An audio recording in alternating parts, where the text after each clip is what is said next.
இன்றைக்கான வீடியோவில் நம்ம ப்ராமினன்ஸ் ஃபீனிக்ஸுக்கும் ஜிஸ்டகிலிஸுக்கும் தான் சண்டை போட போகிறோம். பார்த்தீங்கன்னா இவங்க ரெண்டு பேரும் சண்டை வச்சா யார் ஜெயிப்பா? வாங்க பேட்டில் போய் பார்க்கலாம். பார்த்தீங்கன்னா போன தடவை நம்ம ஆஸ்ட்ரால் ஃப்ரேசனுக்கும் ஜிஸ்டகிலிஸுக்கும் சண்டை வச்சுருந்தோம். அதில் வந்து ஜிஸ்டகிலிஸ் தான் ஜெயிச்சிச்சு. இந்த தடவை யார் ஜெயிக்கிறாங்கிறத பார்ப்போம்.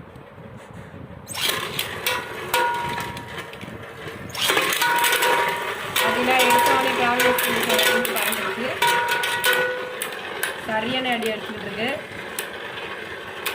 ஜிஸ்டகிலிஸ் தடமாடிடுச்சு.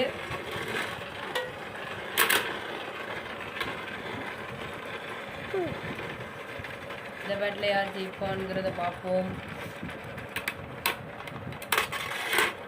இந்த பேட்டில் மறுபடியும் ஜிஸ்டகிலிஸ் தான் ஜெயிச்சிருக்கு. நான் ஆஸ்ட்ரால் ஃப்ரேசனோட போகும்போது ஜிஸ்டகிலிஸ் தான் ஜெயிச்சிச்சு. ப்ராமினன்ஸ் ஃபீனிக்ஸோட ஜிஸ்டகிலிஸ் தான் ஜெயிச்சிச்சு. சரி காய்ஸ், இந்த வீடியோ இதோட முடிச்சுக்குவோம். லைக் பண்ணிடுங்க. Bye guys.